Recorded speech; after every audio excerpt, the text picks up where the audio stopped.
Hello friends, कैसे हो आप सब लोग। स्वागत है एक बार फिर से हमारे इस नए वीडियो में। और आज हम सीखने वाले हैं फिबोनाची रिट्रेसमेंट। दोस्तों, ये जो फिबोनाची रिट्रेसमेंट है ना, इसको अगर आपने एक बार सीख लिया तो आप ट्रेडिंग में कभी लॉस कर ही नहीं सकते। ये मैंने आज आपको एक सीक्रेट बता दिया है। तो भाई अब चलते हैं, शुरू करते हैं हमारे इस वीडियो को। फिबोनाची रिट्रेसमेंट आखिर होता क्या है। देखिए, ये एक टेक्निकल एनालिसिस का एक टूल है जो हमें बताता है कि जब मार्केट कोई मूव कर रहा है तो वो कहाँ तक वापिस आएगा। ये जो रिट्रेसमेंट है, इसका हिंदी अर्थ होता है कि वो अपनी जगह जहां से वो गया है वहां तक वापिस आ सकता है कि नहीं, और आ भी सकता है तो वो कितने लेवल तक आएगा। तो उसके लिए ये फिबोनाची रिट्रेसमेंट टूल का यूज होता है। क्योंकि फिबोनाची एक साइंटिस्ट थे जिन्होंने ये रिट्रेसमेंट टूल बताया था। ये केवल ट्रेडिंग में यूज नहीं होता, ये all over the world use होता है। कि जब भी कोई मूव किसी डायरेक्शन में होता है तो वो मूव हमेशा वन डायरेक्शन में नहीं रहता, वो वापस भी आता है। और वो वापस किस लेवल पे आता है, यही हम इस टूल के थ्रू जानेंगे। The most basic Fibonacci tool है ये फिबोनाची रिट्रेसमेंट। और भी बहुत सारे फिबोनाची के टूल्स होते हैं, लेकिन उनमें से जो बेसिक है वो है Fibonacci retracement. Fib retracement study the ongoing trend move and provide an area that the future corrective move could occupy. यानी कि किसी ट्रेंड के अंदर जब कोई मार्केट या कोई भी चीज चल रही होती है तो वो फ्यूचर के अंदर उसके अंदर करेक्शन कितना आने वाला है, ये हमें फिबोनाची रिट्रेसमेंट में हम इसका एक तरह से प्रेडिक्शन करते हैं। तो ये एक प्रेडिक्शन का टूल है जो हमें बताता है कि कोई प्राइस कहां तक वापस लौट के आएगा। Use to project the end of correction. इससे हम ये प्रेडिक्ट करते हैं कि जो करेक्शन है वो कहाँ पे एंड होता है। यानी कि जब प्राइस में कोई मूव होगा तो वो करेक्शन भी होगा, यानी इंपल्सिव फेज और करेक्टिव फेज, जैसे हमने आपको ऑलरेडी बताया है मार्केट फेजेज में। तो जो करेक्टिव फेज है उसके अंदर मार्केट कहां तक वापस आता है, ये बताने वाला है हमें Fibonacci retracement. Many traders all over the world use these levels as a potential support and resistance level। और यही जो फिबोनाची रिट्रेसमेंट के जो लेवल्स होंगे वो हमारे सपोर्ट एंड रेजिस्टेंस के रूप में भी काम करते हैं। और दुनिया के बहुत से ट्रेडर उनको as a support and resistance भी यूज करते हैं। तो ये हम देखेंगे, जब एग्जाम्पल से समझेंगे तो आपको डिटेल में समझ में आएगा। मान लीजिए ये एक कोई मूव है मार्केट में किसी प्राइस का। अब यहाँ पे ये है करेक्टिव फेज, और जब ये डाउन ट्रेंड में भी जाएगा तब भी यहाँ पे ये आएगा करेक्टिव फेज। तो ये अप ट्रेंड और डाउन ट्रेंड दोनों में ही फिबोनाची रिट्रेसमेंट हमारा काम करता है। और ये जो करेक्टिव फेज है इसके अंदर ये प्राइस कहां तक वापस लौट कर आता है, इसको फिबोनाची रिट्रेसमेंट से हम समझते हैं या प्रेडिक्ट करने की कोशिश करते हैं। ठीक है, तो आपको फिबोनाची रिट्रेसमेंट वो सभी लेवल्स बताने वाला है जिससे आप प्रेडिक्ट कर पाओ कि ये जो मूव है ये कहां तक रिट्रेस होगा या कहां तक हमारा उसमें करेक्शन आएगा। तो इसके अलग अलग लेवल्स होते हैं, लेकिन जो सबसे इंपॉर्टेंट लेवल है या जो मैं यूज करता हूं वो है 23.6%, 38.2%, 50%, 61.8% और 78.6%। लेकिन ये जो फर्स्ट 23.6 और लास्ट 78.6 इसका मैं ज्यादा यूज नहीं करता हूं। मैं हमेशा 38.2, 50 और 61.8% इन्हीं तीन लेवल्स का ज्यादा यूज करता हूं अपनी ट्रेडिंग में। और मैं मानता हूं कि यही तीन लेवल ज्यादा इंपॉर्टेंट हैं। तो हम जब एग्जाम्पल में समझेंगे तब आपको समझ में आएगा कि ये लेवल क्या होते हैं। ये ऊपर का लेवल मेरे हिसाब से ज्यादा इंपॉर्टेंट नहीं है, ये मोस्ट इंपॉर्टेंट लेवल है 38.2, 50 एंड 61.8। और ये जो लास्ट का 78.6% में होगा ये भी ज्यादा इंपॉर्टेंट नहीं है। थर्ड, ये जो तीन लेवल है ना, आप बस इन तीन लेवलों पे फोकस करो, आपको फिबोनाची रिट्रेसमेंट समझ में आ जाएगा। और इसके अलावा आपको कुछ यहाँ पे देखने की जरूरत भी नहीं है, यही तीन लेवल सबसे ज्यादा इंपॉर्टेंट हैं। जब हम इसको चार्ट पे देखेंगे तब आपको ये चीज और भी अच्छे से क्लियर हो जाएगी। तो अब हम इसको चार्ट पे देखेंगे, लेकिन उससे पहले मैं आपको ये भी बताना चाहता हूँ कि जो रिट्रेसमेंट रेशियोज है वो कहाँ यूज होते हैं। Use to analyse corrective pull back by measuring previous trend move. जो हमने बताया कि पुल बैक कहाँ तक पुल बैक प्राइस में आएगा उसको देखने में इसका यूज होता है। ये एक इंपल्सिव फेज है, तो हमें फिबोनाची लगाना है तो हम इसका जो सबसे लोएस्ट पॉइंट या हायर लो, सबसे हाईएस्ट पॉइंट हायर हाई, ये दोनों के बीच में जो डिस्टेंस है या उस मूव को एक इंपल्सिव फेज हम जिसको कह रहे हैं, उसके बाद प्राइस हमेशा हल्का सा करेक्शन लेगा। तो ये जो करेक्शन क्यों लेगा, क्योंकि प्राइस एक और हायर लो बनाएगा। तो ये जो हायर लो है ये कहाँ पे बनेगा, ये हमें फिबोनाची रिट्रेसमेंट से पता चलने वाला कि ये करेक्शन इस प्राइस में कहाँ तक आएगा। ठीक है, तो ये जो करेक्शन है इस करेक्शन को ही हम फिबोनाची रिट्रेसमेंट टूल की मदद से प्रेडिक्ट करते हैं। तो हम अगर इसको इंपल्सिव फेज के स्टार्टिंग पॉइंट को ए मान लें और इसके एंडिंग पॉइंट को यानी कि हायर हाई जो बना उसको बी मान लें, तो ये हमारे फिबोनाची के जो है वो लेवल्स होंगे 38.2, टू 50, 61 और 78.6। तो यहाँ तक हमारा पुल बैक आ सकता है। अब वो पुल बैक या तो 38 पे भी आ सकता है, 50% तक भी प्राइस नीचे जा सकता है, और या 61.8% पे भी जा सकता है, 78.6 पे भी जा सकता है, ठीक है ना। तो यानी कि ये प्राइस पुल बैक इन सब लेवलों तक जा सकता है, और ये लेवल्स पुल बैक के लिए काफी इंपॉर्टेंट हो जाते हैं, क्योंकि इन्हीं लेवल पे जाने के बाद प्राइस एक तरह से जो है वापिस से अपने अप ट्रेंड में जाएगा। ऐसे ही अगर हम डाउन ट्रेंड में फिबोनाची रिट्रेसमेंट का यूज करेंगे, तो ये एक लोअर हाई है, ये एक लोअर लो है। तो लोअर हाई और लोअर लो के बाद में एक प्राइस जो है ना एक और लोअर हाई बनाएगा। अब वो जो लोअर हाई बनाने के लिए ऊपर जाएगा, वो पता नहीं हमारा प्राइस का मूव कितना ऊपर जाएगा। तो इस लोअर हाई का प्रेडिक्शन हम फिबोनाची टूल की मदद से यहाँ पे करते हैं। तो फिबोनाची टूल की मदद से लोअर हाई का जो प्रेडिक्शन है वो है हमारा कि हम इसी जो करेक्शन जो यहाँ पे होगा उसको प्रेडिक्ट करने के लिए हम क्या करेंगे। सिंपल सी बात है, हम वही सेम जो हमने डाउन ट्रेंड अप ट्रेंड में किया था कि हम ए पॉइंट और बी पॉइंट जो हमारा इम्पल्सिव फेज है उसमें लोअर हाई से लेकर के लोअर लो तक जो है वो इसको एक इम्पल्सिव फेज हम मान के हम हमारे फिबोनाची रिट्रेसमेंट के लेवल्स ड्रॉ करेंगे, और उसके बाद हम इन लेवल्स की मदद से समझेंगे कि जो हमारा पुल बैक है वो कहाँ तक हो सकता है। तो ये पुल बैक हमारा 38.2% तक भी हो सकता है, ये पुल बैक हमारा 50% के लेवल पे भी हो सकता है, ठीक है, ये 61.8 या फिर 78.6%। तो ये जो पुल बैक्स के लेवल हैं ये हैं। अब हम देखेंगे कि आपको ये जो फिब रिट्रेसमेंट है आप अपने ट्रेडिंग जो प्लेटफॉर्म है उस पे सेट कैसे करोगे।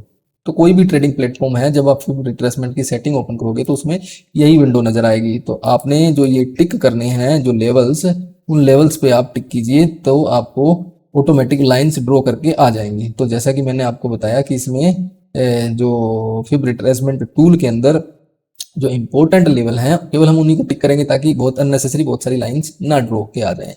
तो आपको मैंने बताया कि भाई ये जो 1 और 0 जो है वो हमारा बेस लेवल होता है, यानी कि ये मूव की स्टार्ट और वो मूव का एंड। ये हमारा 0.328 का मतलब 38.2%, ये 0.50 का 5 का मतलब 50%, 618 का मतलब 6.1%, 0.786 का मतलब 78.6%।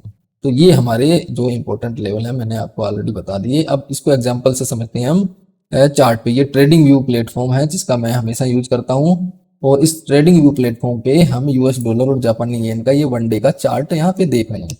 तो अब इस ट्रेडिंग व्यू प्लेटफॉर्म पे हम कैसे फिबोनाची रिट्रेसमेंट का यूज करने वाले हैं, ये जो लेफ्ट हैंड साइड पे आपको दिखाई देगी जो विंडो, उस विंडो के अंदर इस जगह पे हमारा ये फिब टूल जो है वो शो करता है। तो इस फिब टूल को लगाने के लिए हम इस पे क्लिक करेंगे। वो क्लिक करने के बाद में जो सबसे ऊपर वाला जो हमारा यहाँ पे शो कर रहा है फिब रिट्रेसमेंट, इस पे क्लिक कर देंगे, और ये जो है हम जब इसको ऐसा करेंगे तो ये हमारे सारे लेवल्स शो करेंगे।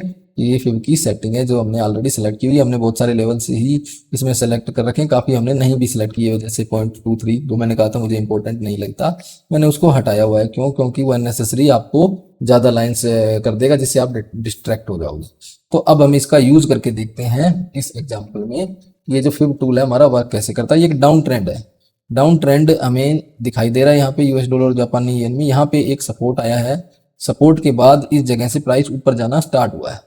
तो हम जो है प्राइस ने यहाँ पे एक तरह से अपना जो पहले का लोअर हाई है उसको ब्रेक करके हायर हाई बनाया। तो इसका मतलब यहाँ पे प्राइस जो है ये इंपल्सिव फेज में तेजी से प्राइस ऊपर हुआ है, क्योंकि ट्रेंड ब्रेक हुआ है। तो जब ये ट्रेंड ब्रेक होता है तो हमें पता है ट्रेंड हमेशा ऊपर की तरफ नहीं जाएगा, उसमें करेक्शन भी आएगा और एक हायर लो भी बनाएगा प्राइस। तो ये जो हायर लो है ये कहाँ पे बनेगा, इसी का प्रेडिक्शन के लिए हम फिब टूल का यूज करने वाले हैं।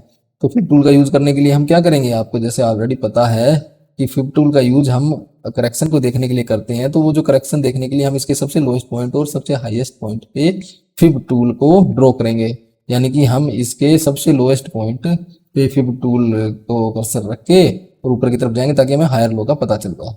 तो इसके लिए हमें क्या करना होगा, हमें ये करने के लिए हम इसको आगे फॉरवर्ड करने वाला हूं मैं।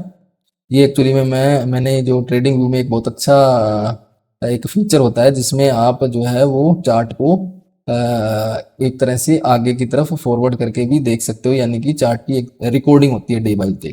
तो ये मैंने वही किया हुआ था। आप देखिए यहाँ पे मूव जो है हमारा, जब मैंने नेक्स्ट डे पे इसको किया तो प्राइस यहाँ तक नीचे की तरफ आया, ठीक है, इसने यहाँ पे प्राइस ने पुल बैक लिया है।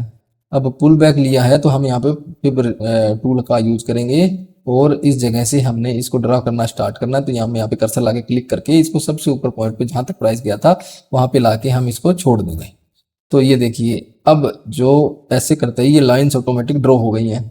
तो ये जो लाइंस ड्रॉ हुई हैं ये हमें बताने वाले हैं कि कहाँ तक हमारा प्राइस पुल बैक करेगा।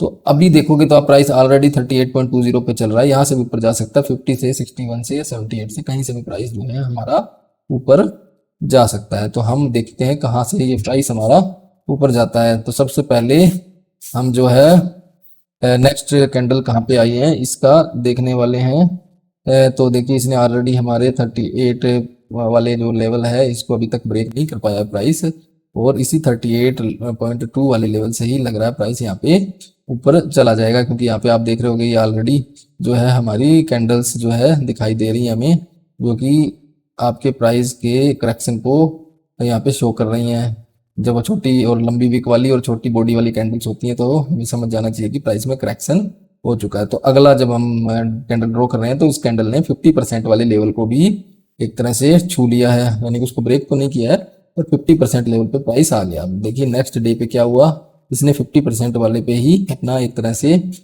उसको ब्रेक करने की कोशिश की, लेकिन वो वहां पे प्राइस उसको ब्रेक नहीं कर पाया और उसके बाद प्राइस ने ग्रीन कैंडल बनाई, बड़ी ग्रीन कैंडल। तो वहां से हमें एक तरह से शो हो सकता है कि यहाँ पे अगर आप देखोगे तो एक फ्लैग भी बन रहा है। अगर आप इसको गौर से देखोगे तो यहाँ पे फ्लैग भी बन रहा है और ये एक बुल फ्लैग है। और बुल फ्लैग जो है हमारा अगर ब्रेकआउट होता है तो हमें एक ऊपर की तरफ अच्छा मुंह दिखाई दे सकता है।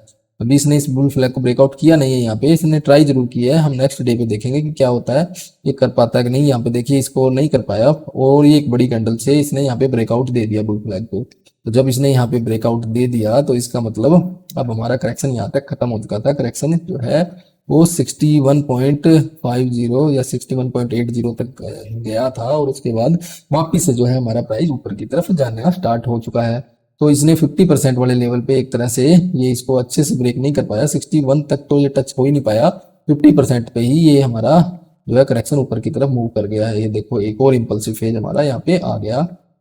तो यहाँ पे हम ऐसे ही पुल बैक को चेक करने के लिए आप देखोगे इसका यूज करते हैं फिब रिट्रेसमेंट का। तो देखिए यहाँ पे फिर से जो है हमारा प्राइस ऊपर की तरफ गया, इसने अपने पुराने हायर हाई को भी ब्रेक किया और दोबारा से एक नया हायर हाई हमें यहाँ पे दे दिया है।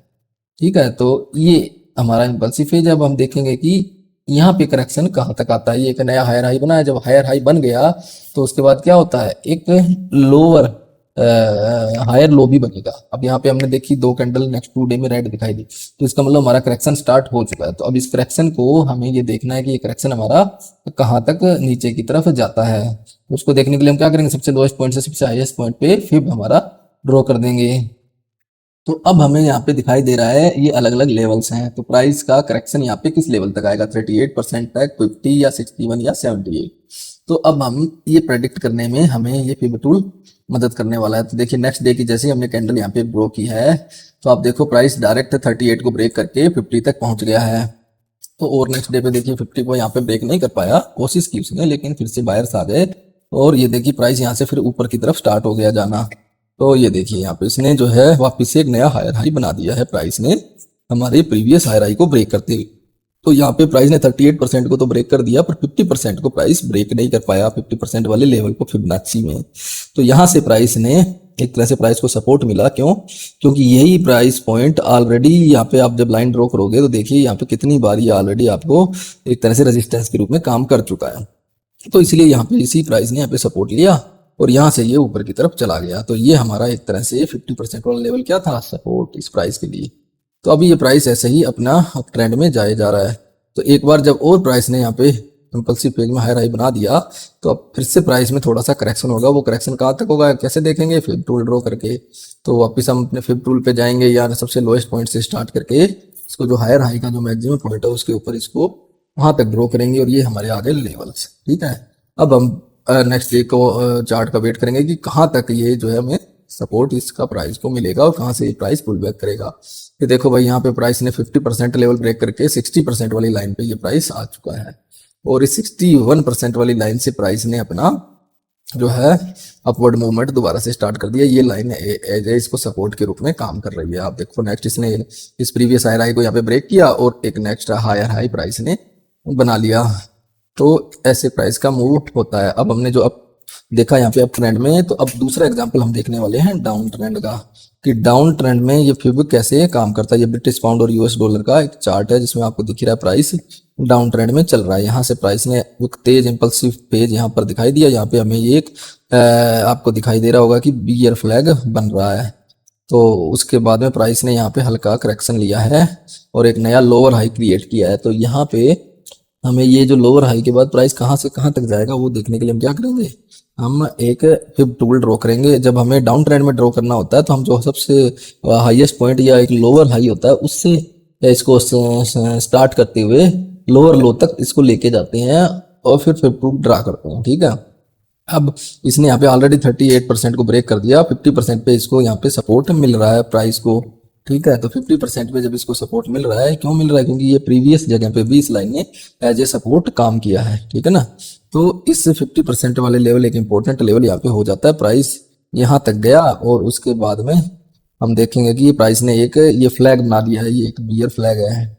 और यहाँ पे अगर ये फ्लैग हमारा नीचे की तरफ ब्रेक होता है तो प्राइस फिर से एक इम्पल्सिव मूव लेगा डाउन ट्रेंड में। ठीक है, तो यहाँ पे प्राइस हमारा इस बियर फ्लैग को भी ब्रेक करने वाला है और ऑलरेडी डाउन ट्रेंड में चल रहा है, तो यहाँ से प्राइस हमारा नीचे की तरफ जा सकता है। ये हम प्रेडिक्ट कर सकते हैं। 100% देखो कोई शोर नहीं होता, लेकिन यहाँ पे प्रेडिक्ट कर सकते हैं कि 50% वाला लेवल जो है यहाँ पे बरकरार रहा और उस लेवल ने प्राइस को नीचे की तरफ पुश किया है। तो अब एक और एग्जांपल देते हैं। ये गोल्ड एंड यूएस डॉलर का वन डे का चार्ट है। ठीक है, यहाँ पे प्राइस आप देखोगे, प्राइस ने लोअर लो से हायर हाई बनाया, एक और हायर हाई बनाया और उसके बाद प्राइस ने एक और हायर हाई बना दिया।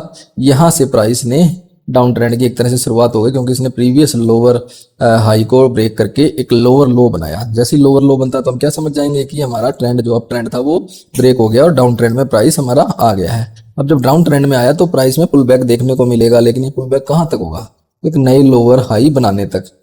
तो जो ये लोअर हाई है ये कहाँ पे बनेगा, इसको प्रेडिक्ट करने के लिए हम फिब टूल का यूज करने वाले हैं। ठीक है, तो इस फिब टूल का यूज करने के लिए आपको पता है हमें क्या करना है, हमें भाई फिब टूल ड्रॉ करना है।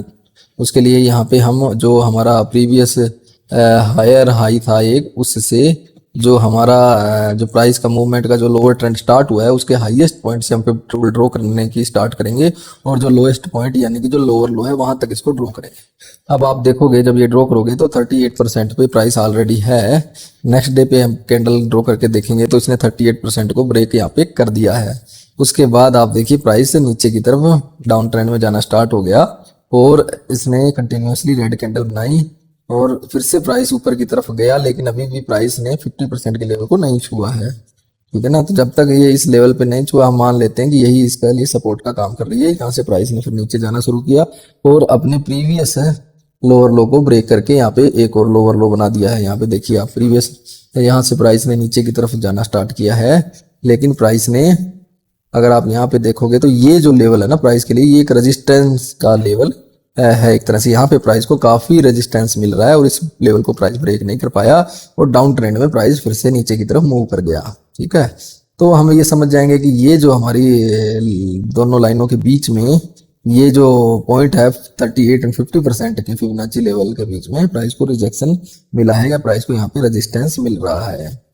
तो ऐसे हम फिब टूल की मदद से देख सकते हैं कि हमारा जो करेक्टिव फेज है उसमें प्राइस कहाँ तक जाता है। ये down trend and up trend दोनों में हमारे को काम करता है, ये हमने ऑलरेडी देख लिया। जब आप दोबारा से देखोगे तो प्राइस ने एक लोअर लो बनाने के बाद में यहाँ पे फिर से प्राइस ने इस जगह लोअर लो बना दिया, फिर से प्राइस ऊपर की तरफ जा रहा है। तो अब वो कहाँ तक जाएगा प्राइस, उसको देखने के लिए हम क्या करेंगे, हम प्राइस के सबसे ऊपर वाले पॉइंट से लेकर के नीचे वाले पॉइंट तक एक फिब टूल ड्रॉ करेंगे और देखेंगे कि प्राइस ने ऑलरेडी 50% भी ब्रेक कर दिया, 61% पे प्राइस है।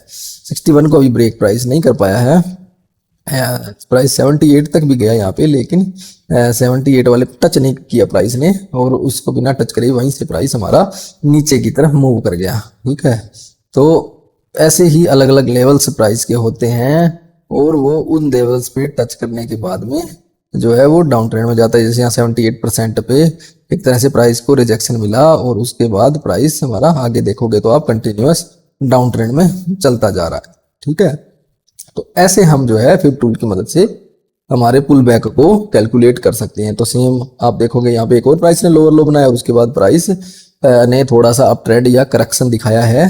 तो करेक्शन के प्रेडिक्ट करने के लिए क्या करेंगे, हम फिफ्थ टूल ड्रॉ करेंगे। फिफ्थ टूल में हम जो हमारा प्रीवियस लोअर हाई था उससे लोअर लो तक फिफ्थ टूल ड्रॉ करेंगे और उससे हम देखेंगे कि प्राइस कहाँ तक हमारा पुल बैक लेता है। तो यहाँ पे तो भाई प्राइस ने जो है एक तरह से 38% का लेवल तो ब्रेक कर दिया था, लेकिन इस 50% के लेवल को छूने के बाद मतलब एक तरह से उसको ब्रेक नहीं कर पाया प्राइस। कोशिश की 50% लेवल को ब्रेक करने की, लेकिन वहीं से प्राइस एक तरह से नीचे तेजी से हमारा होल हो गया। तो ऐसे हम लोग फिबोनाची रिट्रेसमेंट की मदद से प्राइस के पुल बैक का पता लगाते हैं कि प्राइस कहाँ तक पुल बैक जाता है। अगर प्राइस ने अप ट्रेंड में है तो वो कहाँ पर करेक्शन लेके जो है वापस अप ट्रेंड की तरफ कंटिन्यू करेगा, और अगर डाउन ट्रेंड में है तो कहाँ पे करेक्शन लेके वापस से डाउन ट्रेंड की तरफ कंटिन्यू करेगा। तो चलिए दोस्तों, आपने ये वीडियो यहाँ तक देखा उसके लिए आपका बहुत बहुत धन्यवाद। आपसे मिलते हैं नेक्स्ट वीडियो में एक और नॉलेज से भरपूर टॉपिक के साथ। तो तब तक के लिए बाय बाय दोस्तों।